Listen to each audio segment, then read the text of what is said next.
Assalamualaikum warahmatullahi wabarakatuh. Perkenalkan, nama saya Pipit Nawasanga. Di sini saya akan membahas tentang pajak penghasilan pasal 21 atau PPh pasal 21 pegawai tetap beserta contohnya.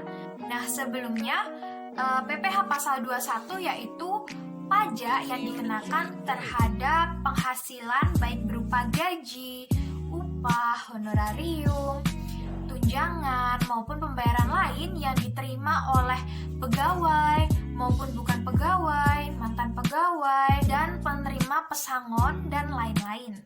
Nah, di Indonesia sendiri, Undang-Undang Pajak Penghasilan diatur dalam Undang-Undang Nomor 36 Tahun 2008. Nah, pajak penghasilan dikenakan terhadap orang pribadi atau perseorangan dan badan berkenaan dengan penghasilan yang diterima atau diperolehnya selama tahun pajak.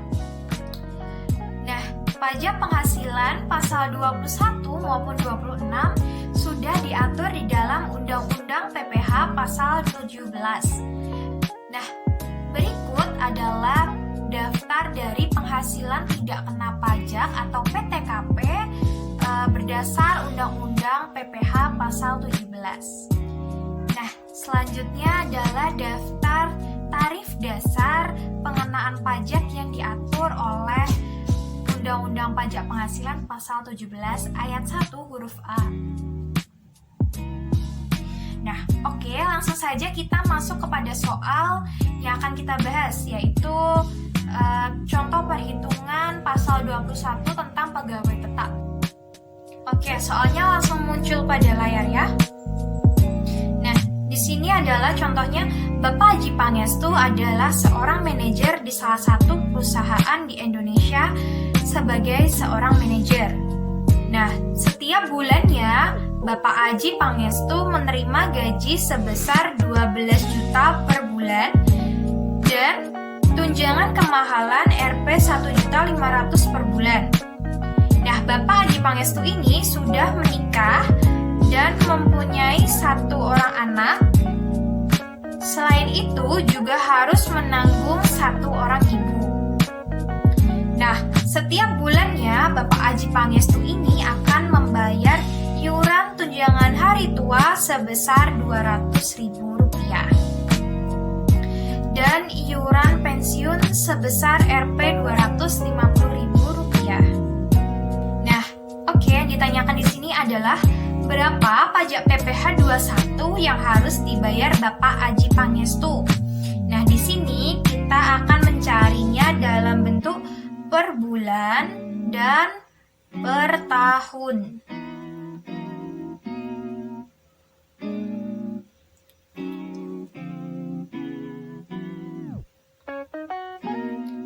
Nah, kemudian yang kita cari yang kedua yaitu adalah berapa besar gaji yang diterima setelah pajak. Oke, dari soal tersebut langsung saja kita rumuskan, yaitu gaji sebesar 12 juta rupiah, tunjangan kemahalan sebesar 1.500.000 rupiah, iuran THT sebesar 200.000, iuran pensiun sebesar 250.000, dan tanggungan ada 2 sama dengan K per 2. Nah, K itu maksudnya adalah kawin, dan 2 itu adalah tanggungan satu anak dan satu ibu, yang masing-masing besarannya adalah Rp4.500.000. Nah, di sini tanggungan maksimal hanya 3 orang.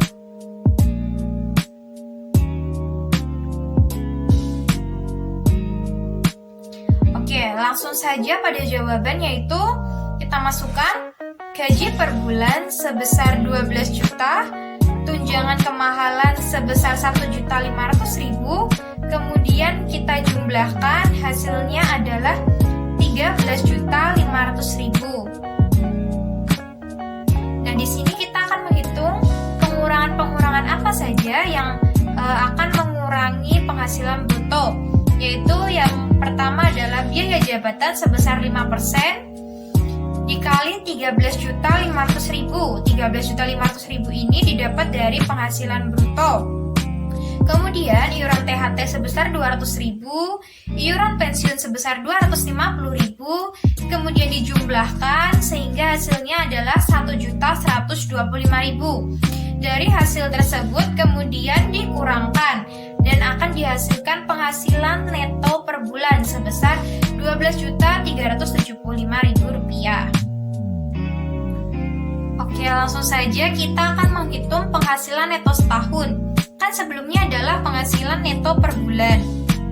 Nah, penghasilan neto setahun ini dihitung adalah 12, yaitu 12 bulan dikali 12.375.000 dari penghasilan neto per bulan, yaitu Rp148.500.000. Kemudian PTKP setahun yaitu K2, untuk UWP sendiri 54 juta, untuk WP kawin 4.500.000, satu ibu 4.500.000, satu anak 4.500.000, kemudian dijumlahkan akan menghasilkan PTKP sebesar Rp67.500.000.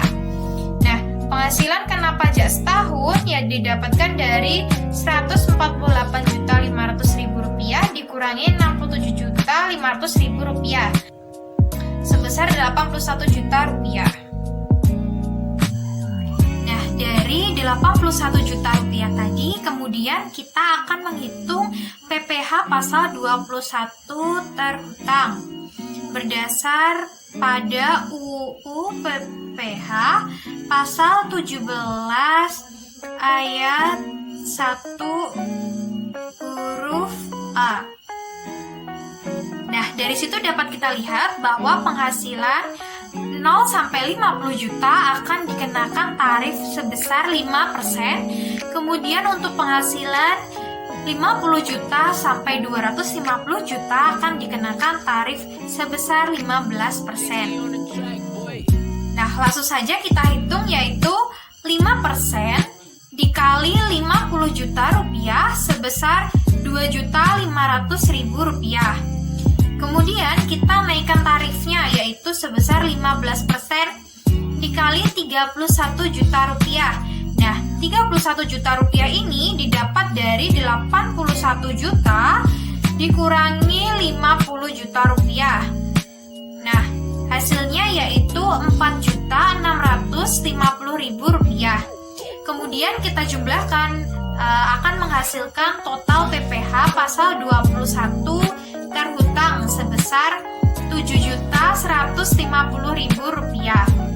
Nah, itu kan untuk yang per tahun. Kemudian kita akan menghitung untuk yang per bulan, yaitu PPh pasal 21 per bulan. Tinggal dari Rp7.150.000 tadi dibagi 12, yaitu sebesar Rp595.833. Nah, sehingga gaji per bulan sebesar Rp13.500.000 berasal dari gaji bruto, kemudian dikurangi oleh pajak, yaitu sebesar Rp599.833. Hasilnya yaitu Rp12.904.167. Nah, maka gaji setiap bulan yang diterima oleh Bapak Aji Pangestu sebesar Rp12.904.167. Sekian dari saya. Wassalamualaikum warahmatullahi wabarakatuh.